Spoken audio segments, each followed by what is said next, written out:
नमस्कार मित्रांनो, मी शेळके वकील. माझा फोन नंबर आहे 940-323-1100. मित्रांनो, आजच्या व्हिडिओमध्ये फार महत्त्वाची गोष्ट आपण पाहणार आहोत.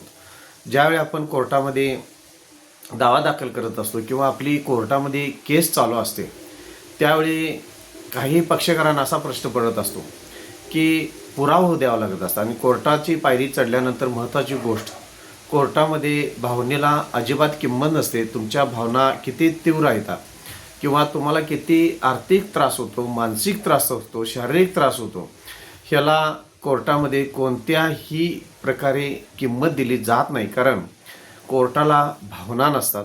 तिथं जे काय असतं ते साक्षी पुरावे असतात आणि ह्या साक्षी पुराव्यावरून मित्रांनो तुमची केस चालत असते. आणि जे काय तुम्ही केस कोर्टामध्ये दाखल केलेले असेल, मग ती केस तुमची जमिनीच्या वादासंदर्भातील असेल किंवा अतिक्रमण संदर्भातली असेल किंवा देण्याघेण्याचा पैशाच्या व्यवहारासंदर्भातली असेल, पतीपत्नीचं नातं त्या संदर्भातली केस असेल किंवा बहीण भावाची वाटणीच असेल किंवा भावाच्या वाटणीचा दावा असेल, कोणत्याही प्रकारचं तुम्ही कोर्टामध्ये केस दाखल केल्यानंतर तिथं काय पाहिलं जातं, तुम्ही किती प्रामाणिक आहे हे पाहिलं जात नाही. कधी तुमच्याकडं कोणकोणते पुरावे तुम्ही कोर्टामध्ये दाखल करता हे कोर्टामध्ये पाहिलं जातं आणि त्या पुराव्याच्या आधारे माननीय न्यायाधीश साहेब हे निकाल देत असतात.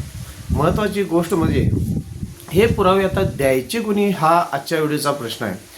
एखाद्या पक्षकारानं कोर्टामध्ये जर दावा दाखल केलेला असेल तर मग वादीनं पुरावे द्यायचे का प्रतिवादीनं पुरावे द्यायचे हा प्रश्न मोठा निर्माण होत असतो. काही पक्षकार कोर्टामध्ये दावा दाखल करतात आणि कोणत्याही प्रकारचे पुरावे नसतात आणि जे काही करारपत्र झालं असेल किंवा मृत्यूपत्र झालेलं असेल किंवा अन्य काही कागदपत्रं असतील तर ती कागदपत्रं ही प्रतिवादीच्याकडं त्यांच्या ताब्यात असतात. अशावेळी कागदपत्रं हजर कोणी करायची आणि ती कशा पद्धतीनं मिळवायची ह्या संदर्भातसुद्धा फार मोठा प्रश्न पक्षकारांना पडलेला असतो. तर मित्रांनो, महत्त्वाची गोष्ट आज आपण पाहतोय, ज्यावेळी एखादी केस तुम्ही कोर्टामध्ये दाखल करताय त्या वेगवेगळ्या केसेसमधल्या, त्यामध्ये तुम्ही ज्यावेळी एखादी व्यक्ती कोर्टाकडे सुरुवातीला जाते, आता समजा तुमच्या क्षेत्रामध्ये आपण जमिनीच्या दाव्याच्या संदर्भात आपण एक केस पाहूया. समजा तुमचं मिळकत एक 10 गुंठ आहे आणि त्या 10 गुंठ्यामध्ये शेजारच्या शेतकऱ्यानं जर अतिक्रमण केलेलं असेल आणि तुम्ही जर भूमी अभिलेख कार्यालयाकडून जर मोजणी आणलेली असेल आणि त्या मोजणीमध्ये तुम्हाला असं दिसून आलं की तुमच्या नकाशाप्रमाणे जी वहिवाट आहे किंवा जो 7/12 आहे त्या पद्धतीनं तो वहिवाट किंवा 7/12 भरत नाही, तर जे काय तुमचं 10 गुंठे जमीन आहे त्यामध्ये शेजाऱ्यानं तुमची जमीन भरते ती 8 गुंठे आणि 2 गुंठे जी जमीन आहे ती शेजाऱ्याच्या क्षेत्रामध्ये दिसत आहे. तर अशावेळी तुम्ही मोजणी आणता आणि ती मोजणी आणल्यानंतर तुम्हाला दिसून येते की 2 गुंठ आपल्या शेजाऱ्यांच्याकडे शेती गेलेलं आहे किंवा सभोवताच्या शेतकऱ्यांच्याकडे गेले. त्यावेळी तुम्हाला जे काही तुम्ही मोजणी केली असेल आणि त्याच्या संदर्भात जे काही कागदपत्र असतील, मग नकाशा असेल, 7/12 असतील, 8 असेल किंवा वेगवेगळे जे डॉक्युमेंट्स आहेत, जे पुरावे आहेत किंवा साक्षीदार आहेत, ते मेहरबान कोर्टाकडे हजर करण्याची ही जबाबदारी ही तुमची वादीची राहत असते. त्याचप्रमाणे महत्त्वाची गोष्ट जर आपण मित्रांनो पाहिली, ज्यावेळी आपण कोर्टाची पायरीवर चढतो त्यावेळी जे काही साक्षी पुरावे द्यायचे असतात ते बर्डन ऑफ प्रूफ जे असतं त्या पद्धतीनं मेहरबान कोर्टामध्ये साक्षी पुरावे जे द्यायचे असतात, सुरुवातीला जर तुम्हाला तुमचं जमीन जर काढून पाहिजे असेल तर तुम्हाला ते साक्षी पुरावे ही कोर्टाकडे तुम्हाला स्वतःहून हजर करावे लागतात. कारण बर्डन ऑफ प्रूफ तुम्ही दावा दाखल केलेला असतो आणि तुम्हाला अतिक्रमण काढून पाहिजे असतं, त्यावेळी संपूर्ण पुरावे हे वादीला हजर करावे लागत असतात. दुसरी महत्त्वाची गोष्ट आहे, ज्यावेळी तुमच्या दावा दाखल करताय आणि प्रतिवादीला नोटीस काढली जाते, त्या नोटीसमध्ये प्रतिवादी म्हणत असतो की माझ्याकडे कोणत्याही प्रकारचं अतिक्रमण किंवा मी अतिक्रमण केलेलं नाही, जे काय क्षेत्र असेल ते माझं बरोबर आहे आणि त्या दाव्याला जर त्यांनी निगेटिव्ह म्हणणं दिलं असेल किंवा माझ्याकडं क्षेत्र येत नाही असं दिलेलं असेल तर प्रतिवादीचं जबाबदारी आहे की तुमचं क्षेत्र आपल्याकडं कोणत्या प्रकारे येत नाही हे सिद्ध करण्याची जबाबदारी ही प्रतिवादीची असते. त्या पद्धतीनं प्रतिवादी हा बर्डन ऑफ प्रूफ हे प्रतिवादीकडे असतं. त्यांनी सिद्ध करायचं आहे की मेहरबान कोर्टाकडे माझ्याकडे कोणत्याही प्रकारची वादीची जमीन येत नाही आणि माझी जर जमीन मोजली तर माझी ही जमीन बरोबर आहे. अशा पद्धतीनं एक वेळ वादीवर बर्डन ऑफ प्रूफ म्हणजे कायदेशीर पुरावा हजर करण्याची वेळ येते. काही वेळा तेच बर्डन ऑफ प्रूफ म्हणजे पुरावा कोणी हजर करायचा त्यावेळी प्रतिवादीसुद्धा कोर्टामध्ये पुरावं हजर करत असतो. अशा पद्धतीनं एखादी गोष्ट तुम्ही ज्यावेळी कोर्टाकडं दाद मागता किंवा तुम्ही म्हणता की माझ्याकडं अतिक्रमण माझं झालेलं आहे, त्यावेळी ती सिद्ध करण्याची जबाबदारी ही तुमची राहत असते. किंवा दुसरी व्यक्ती नाही म्हणत असते, ते नाही म्हणण्याची जबाबदारी ही प्रतिवादीकडं राहत असते. अशा पद्धतीनं बर्डन ऑफ प्रूफ हे वेगवेगळ्या पार्टीवर वेगवेगळ्या पद्धतीनं पडत असतं. त्या पद्धतीने मेहरबान कोर्टामध्ये पुरावे हजर केले जातात. आता आपण 498 जे पतीपत्नीच्या दाव्यामध्ये किंवा अर्जामध्ये किंवा FIR मध्ये अशी घटना केलेली असते की पती आणि पत्नी त्यांच्या सासरच्या लोकांनी छळ केलेला आहे, त्यामध्ये मारहाण केलेलं आहे किंवा हुंडा मागितलेला आहे आणि कोणकोणत्या प्रकारे छळ केला हे पत्नी ती मेहरबान कोर्टाकडे FIR पोलीस स्टेशनमार्फत कोर्टामध्ये केस दाखल करत असते. आणि त्यावेळी जे बर्डन ऑफ प्रूफ असतं ते पत्नीनं कुणी कोणत्या प्रकारे छळ केला, नवऱ्यानं काय छळ केला ह्याचे संपूर्ण जबाबदारी ही पत्नीवर राहत असते. आता दुसरी महत्त्वाची गोष्ट का, ज्यावेळी पती अशा जबाबदारीतून मुक्त व्हायचा असेल तर त्यावेळी छळ केला नाही हे पतीनं किंवा पतीच्या जे काही नातेवाईक असतील, सासू सासरे असतील, त्यांनी सिद्ध करण्याची जबाबदारी ही 498 मध्ये येत असते. दुसरी गोष्ट, ज्यावेळी डोमेस्टिक व्हायलन्सची केस एखादी महिला आपल्या पतीवर दाखल करत असते त्यावेळी त्यामध्ये घरगुती पती आणि पतीच्या नातेवाईकांनी कोणकोणत्या प्रकारे छळ केला हे पत्नी मेहरबान कोर्टामध्ये साक्षी पुरावे देऊन सिद्ध करत असते की माझा कोणत्या प्रकारे शारीरिक, मानसिक, आर्थिक छळ केला आणि कोणकोणत्या प्रकारे हुंडा मागणी केली किंवा कोणत्या प्रकारे मानसिक त्रास दिला, शारीरिक त्रास दिला, घरातून कसं मारहाण करून बाहेर काढली, ही जबाबदारी संपूर्ण ही पत्नीची असते. त्याचबरोबर कोणकोणत्या प्रकारे आम्ही छळ केला नाही हे जर म्हणण्यामध्ये दिलेलं असेल विपणी म्हणजे पतीची आणि पतीच्या नातेवाईकांनी, तर त्यांची संपूर्ण जबाबदारी येते की आम्ही कोणत्याही प्रकारचा पत्नीचा छळ केलेला नाही आणि त्याची जबाबदारी संपूर्ण जे काही पुरावे असतील ते पुरावे संपूर्ण मेहरबान कोर्टामध्ये हजर करण्याची जबाबदारी ही पती आणि पतीच्या नातेवाईकांची येत असते.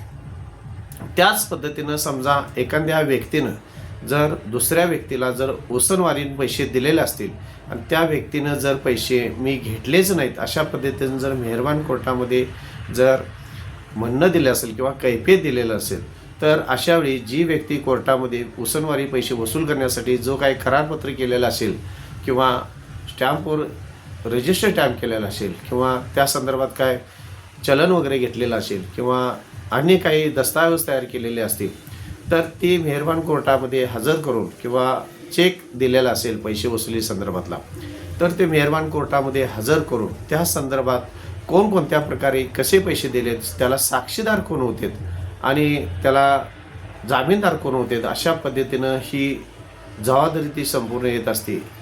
ज्यानं पैसे दिलेत म्हणजे जो वादी मेहरबान कोर्टाकडे गेलेला आहे जे की पैसे माझे वसूल करून मिळावे त्याची जबाबदारी असते की पैसे कोणत्या पद्धतीनं आपण दिलेले आहेत आणि ती साबित करण्याची जबाबदारी ही वादीची राहत असते. समजा ह्याच अर्जाला जर प्रतिवादीनं मी पैसे घेतले नाहीत असं जर म्हणणं दिलेलं असेल तर कोणत्या प्रकारे आपण पैसे स्वीकारले नाहीत आणि पैसे मला मिळाले नाहीत, मग ते बँक खात्यावर असू देत, रोख असू द्यात, साक्षीदार असू द्यात, ही संपूर्ण जबाबदारी ही प्रतिवादीवर किंवा विपवर येत असते आणि ती मेहरबान कोर्टामध्ये त्यानं सिद्ध करायची असते की मी कोणत्या प्रकारे पैसे घेतले नाहीत.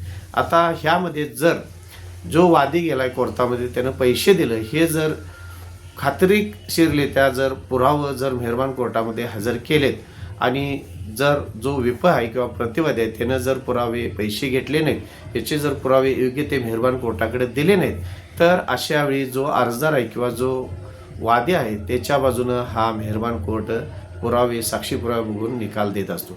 समजा ज्यानं पैसे दिलेत जर ते सिद्ध करू शकले नाहीत की मी कोणत्या प्रकारे दिलेत, हात उसने दिलेत, चेक न दिलेत किंवा रजिस्टर नोंद करून दिलेले आहेत का उसने तसेच रोख पैसे दिलेले आहेत आणि त्या संदर्भात काही कागदपत्र नसतील तर अशा पद्धतीनं जर मेहरबान कोर्टाकडे जर पुरावे हजर नाही केले तर प्रतिवादीने पैसे घेतले नाहीत हे जर मेहरबान कोर्टाकडे पुरावे देऊन जर सिद्ध केले तर अशा पद्धतीनं वादी हा केस हरू शकतो. मित्रांनो, सांगण्याचा उद्देश एवढाच आहे, ज्याच्यावर बर्डन ऑफ प्रूफ तुम्ही एखादी गोष्ट माझा किंवा माझ्या बाबतीत अशा पद्धतीनं ही घटना घडलेली आहे हे ज्यावेळी म्हणतात त्यावेळी ती कशी घटना घडली ही साबित करण्याची जबाबदारी ही तुमची असते.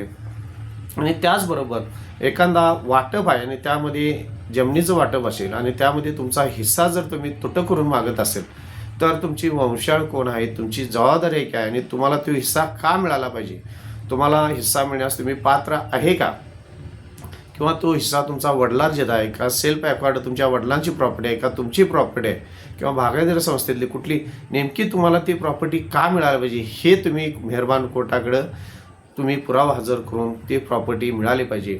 अशा पद्धतीनं जे बर्डन ऑफ प्रूफ येते ते तुमच्यावर येत असतं. आणि दुसरी व्यक्ती जर म्हणत असेल की तुम्हाला हिस्सा मिळाला नसला पाहिजे तर तुम्हाला हिस्सा तो का मिळाला नाही, म्हणजे मग तुमची वडिलार्जित नाही आहे का, तुम्ही सेल्फ ॲक्वायर्ड प्रॉपर्टी नाही का, तुमच्या वडिलांची सेल्फ ॲक्वायर्ड नाही का. दुसरी व्यक्ती म्हणणं देत असताना जर नाकारलं तुम्हाला जर प्रॉपर्टीमधले हिस्सा देण्याचं तर त्या व्यक्तीनं ते सिद्ध करायचं आहे की ह्यांना हिस्सा हा मिळू शकत नाही. अशा पद्धतीनं जी व्यक्ती आपली बाजू मांडत असते त्या बाजूला जे काही पुरावा देईल आणि ते पुरावे जास्तीत जास्त महत्त्वाचे मेहरबान कोर्टामध्ये असतात. पुराव्याबरोबर साक्ष ही सुद्धा फार महत्त्वाची असते. त्यात मग तुम्ही 1 द्या, 2 द्या, 3 द्या, तुम्हाला योग्य वाटते तितके साक्ष देऊ शकता. अशा पद्धतीनं मेहरबान कोर्टामध्ये दावा दाखल करत असताना बर्डन ऑफ प्रूफ म्हणजेच जे साबित करण्याची जबाबदारी असते ती वेगवेगळी फिरून असते, कधी वादीवर असते, कधी प्रतिवादीवर असते. काही केसेसमध्ये वादीकडं काही कागदपत्र भावाच्या ज्यावेळी वाटण्या होतात आणि त्यावेळी वादीकडं कोणते तरी म्हणजे जर समजा वाटप झालेलं असेल पूर्वीच्या काळी तर त्यावेळी आहे भाऊ म्हणून वाटपची कागदपत्र ठेवलेली नसतात आणि वादीकडे ते वाटपचं कागदपत्र किंवा स्टॅम्प नसतो आणि तो कागद हा प्रतिवादीकडे असतो.